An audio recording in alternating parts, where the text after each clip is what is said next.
fidèles sur les pendules de la chaîne 2, c'est l'heure d'Infocité. Infocité Soir, le journal de l'info de proximité sur la 95.2. Présentation Aïssata B. Traoré. Infocité, les titres. La semaine de la sécurité routière est en cours, une occasion saisie par notre rédaction pour s'intéresser à la mobilité des piétons dans la capitale bamakoise. Nous allons parler de leurs droits, mais aussi de leurs devoirs dans la circulation. Depuis quelques temps, il y a une augmentation significative des avis de recherche d'enfants disparus. Une de nos équipes s'est intéressée aux causes de ce phénomène, à suivre dans quelques instants.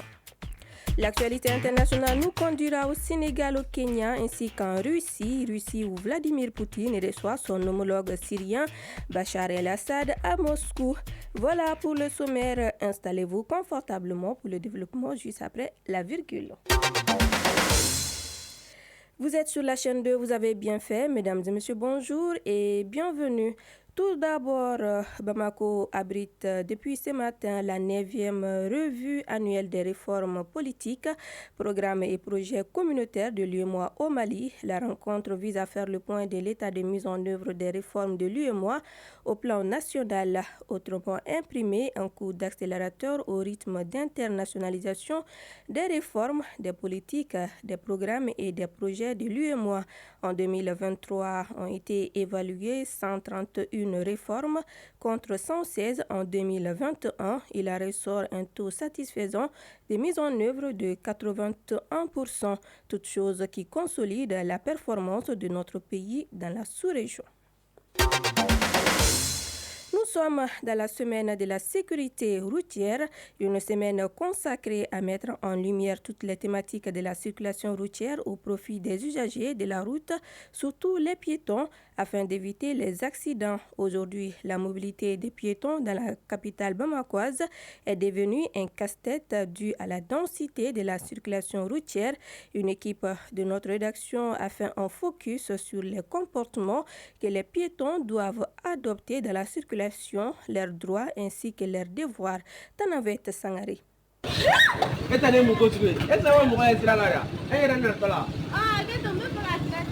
Voilà un peu à quoi se résume le quotidien des piétons à Bamako. Les routes dans la capitale malienne sont fortement dominées par une présence de plus en plus accrue d'engins motorisés et tout type de véhicules, ce qui complique davantage la mobilité des piétons dans la ville de Bamako. Pour ce faire, les piétons doivent doubler de vigilance dans leur mobilité quotidienne sur les grandes artères. Moussa Diara, 18 ans, bagagiste, usager de la route, ne nous dira pas le contraire. Nous avons beaucoup de soucis pour traverser la route, surtout avec les chauffeurs de Sotraman. La plupart du temps, ils font semblant de freiner et quand on essaie de traverser la route, ils redoublent de vitesse. Il y a des jours, j'ai failli être renversé. Certes, les piétons sont confrontés à tant de difficultés sur la route, mais il existe évidemment des signes comme les panneaux de signalisation, dont les traits blanches ou passages piétons. Ceci aide les passagers dans la traversée de la route, mais bon nombre d'usagers ne connaissent pas leur existence. Oumou Sidibé, agent à la CMDT, usager de la route. Par conséquent, beaucoup d'usagers ne connaissent pas les panneaux de signalisation, exemple les passages piétons. Cet espace doit faire l'objet d'attention des véhicules et autres engins. Pour lutter contre la hausse préoccupante des accidents de la route, Aboubakar Keita et Cheikh Mamadou Keita, tous deux commerçants et usagers de la route, nous édifient sur les comportements que les piétons doivent adopter sur la route ainsi que leurs droits. Sur les routes à Bamako, le droit des piétons n'est pas généralement respecté. Ils ont droit au respect et à l'attention des usagers de la route selon le code routier. Avec toutes ces difficultés au quotidien, les piétons doivent être patients, mais vigilants et très attentifs pour leur survie. Être attentif, vigilant, faire preuve de civisme sont entre autres les comportements à adopter par les piétons ainsi que tous les usagers de la route pour le bien de tous. La 20e édition de cette semaine nationale de la sécurité routière est placée sous le thème entre téléphoner et conduire, il faut choisir. Cette fois-ci, nous allons parler de sécurité routière et du code de la route. Tout usager de la circulation doit impérativement en être imprégné. Cependant, est-ce le cas ici au Mali? Des éléments de réponse avec Mariam Daou. Plus ou moins. En tout cas, le respect des panneaux, ça c'est un. Le port de la ceinture de sécurité. L'état de la route fait que chacun veut se frayer un chemin à lui-même, faisant fuir toute la route. Voyez. Et ce qui rend compliqué la circulation ici à Bamako. Bon, que l'État prenne sa responsabilité, parce que quand vous laissez faire, ça va continuer, mais quand on agit, ça va s'arrêter. Voilà. Bien sûr, de quoi sous le code de la route avec les panneaux de signalisation. Non, certaines personnes ne respectent pas ça, mais certains aussi respectent. Chaque fois, il y a des accidents. Mais moi, je n'ai jamais eu un accident. Que Dieu m'en préserve de ça. Je suis conducteur de Télémanie, mais j'ai un permis de conduire poids lourd. Selon moi, les codes de la sécurité routière, c'est le respect des panneaux de signalisation et être courtois sur la route. Qu'on essaie de pratiquer à long terme les choses qu'on a apprises sur les panneaux, même s'il n'y en a pas beaucoup sur nos routes. Oui,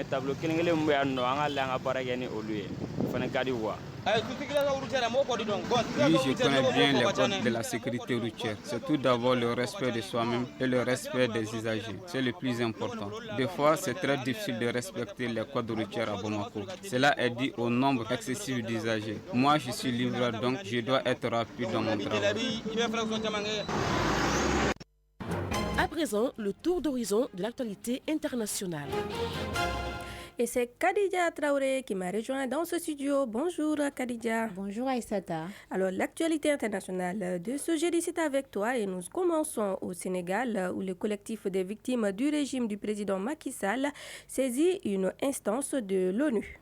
Les familles de ceux qui ont perdu la vie ont été injustement emprisonnées au cours des manifestations de l'opposition ces 3 dernières années, continuent de réclamer justice.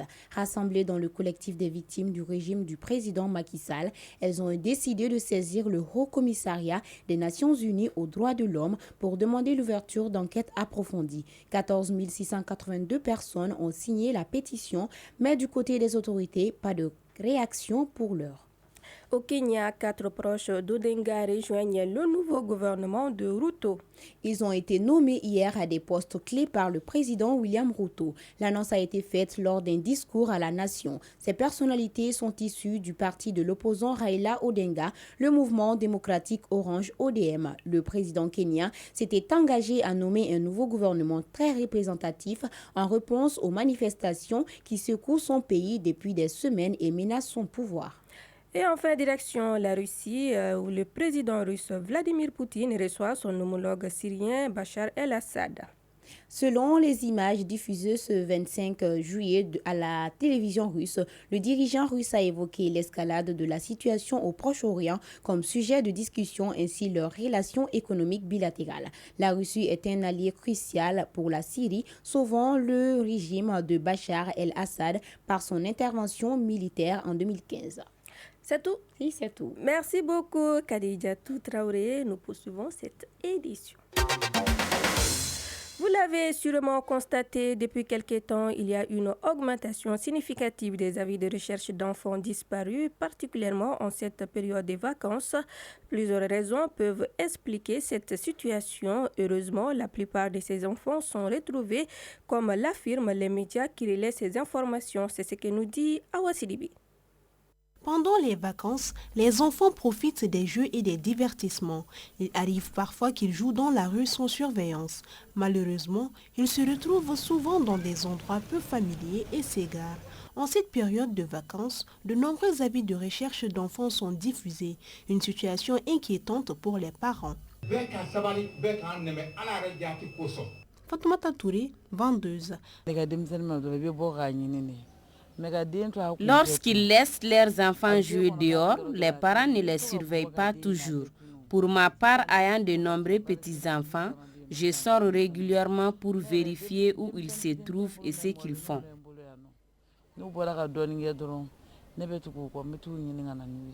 Madou Fadjala Touré, citoyen.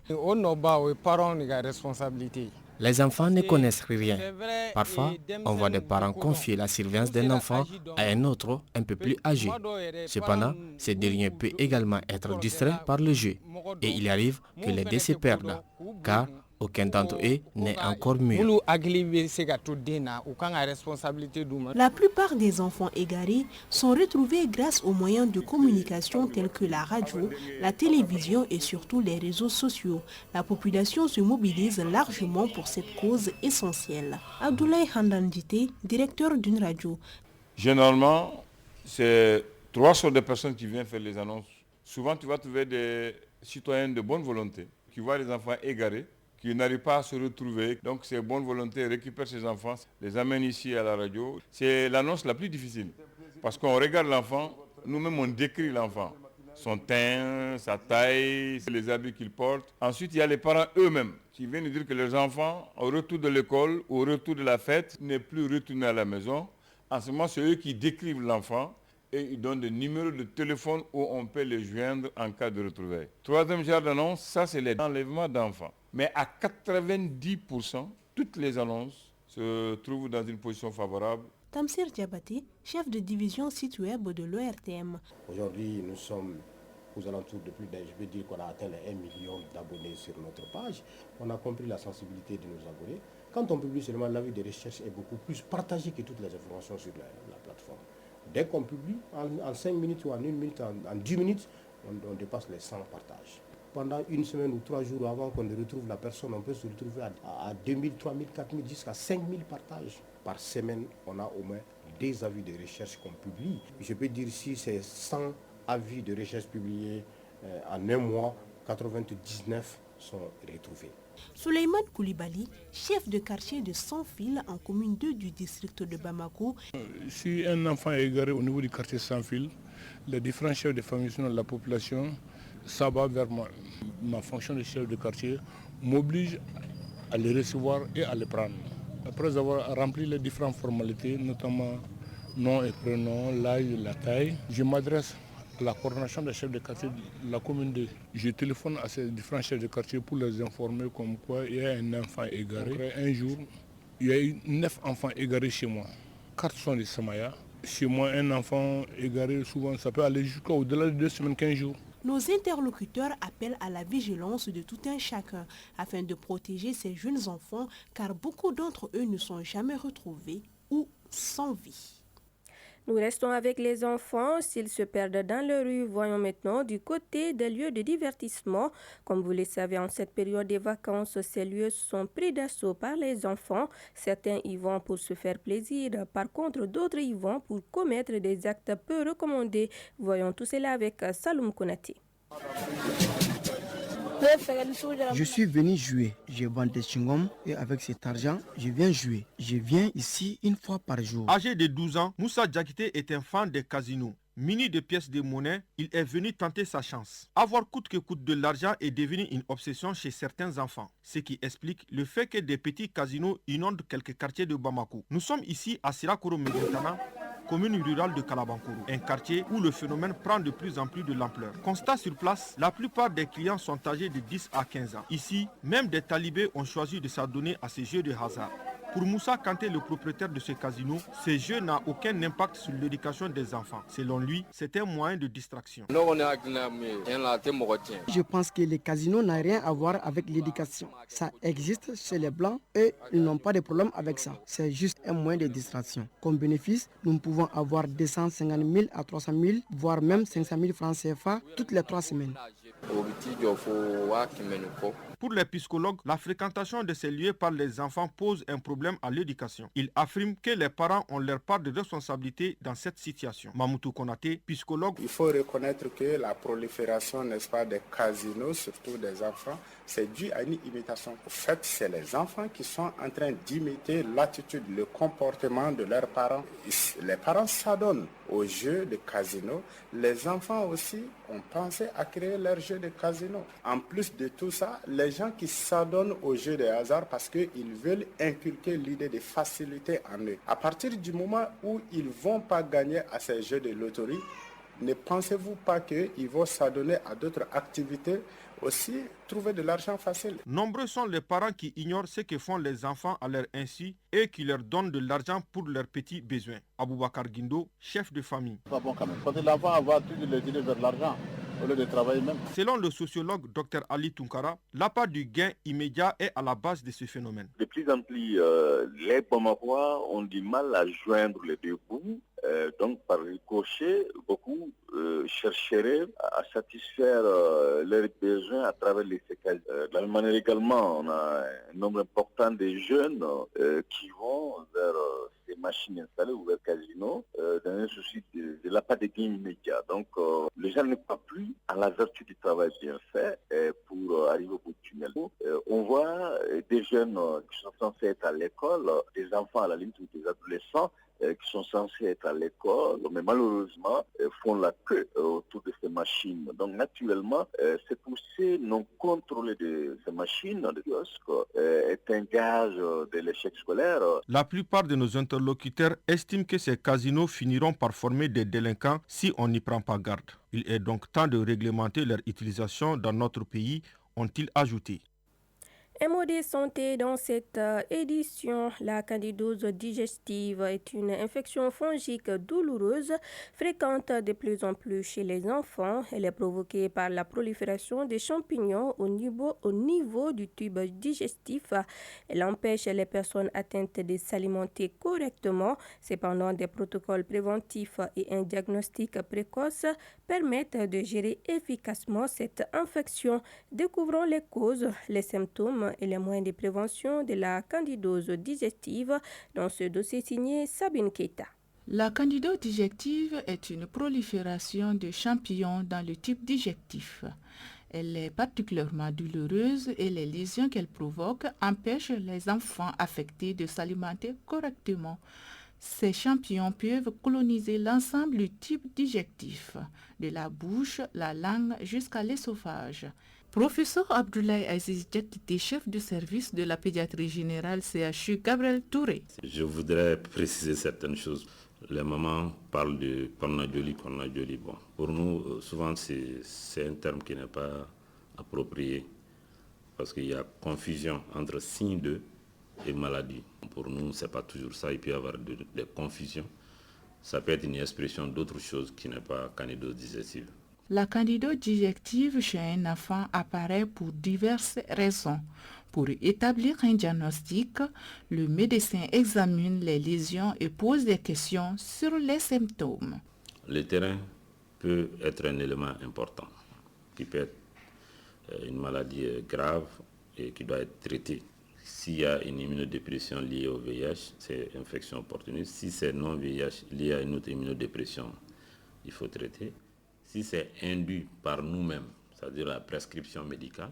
La candidose digestive chez un enfant se guérit. Elle n'est pas une infection dangereuse, sauf dans les rares cas où elle se propage dans le sang et atteint les organes vitaux chez les personnes ayant une déficience du système immunitaire. Et ça se traite efficacement.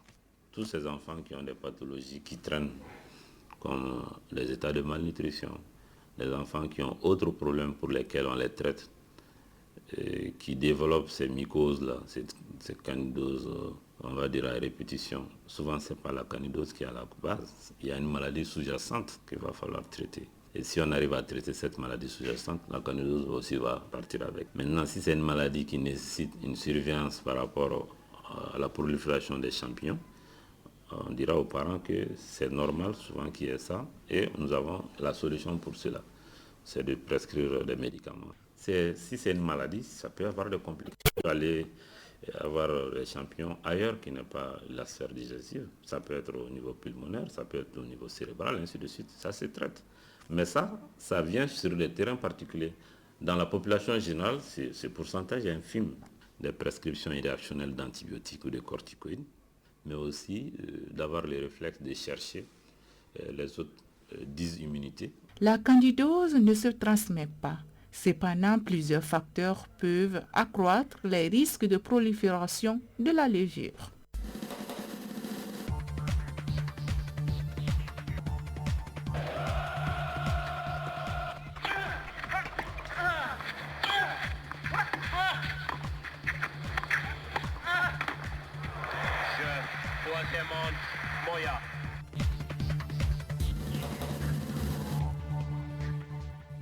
Et en sport, les Jeux Olympiques Paris 2024, le tournoi de football a donné son coup d'envoi hier. Le Mali a été accroché par l'Israël un but partout. En ce qui concerne les autres pays africains, le Maroc a battu l'Argentine 2-1. L'Égypte et la République dominicaine ont fait match nul 0-0. La Guinée a perdu face à la Nouvelle-Zélande. Et toujours en sport, cette fois-ci chez les dames, les demi-finales de la Coupe du Mali ont été jouées hier. À Sikasso, l'AS Mondé, championne du Mali, a battu l'AS Momo par le score de 2-0. L'AS Police a dominé les Super Lions d'Amdalaï 1-0. Et la finale opposera l'AS Mondé à l'AS Police. Nous allons prendre les nouvelles du temps avant de nous séparer.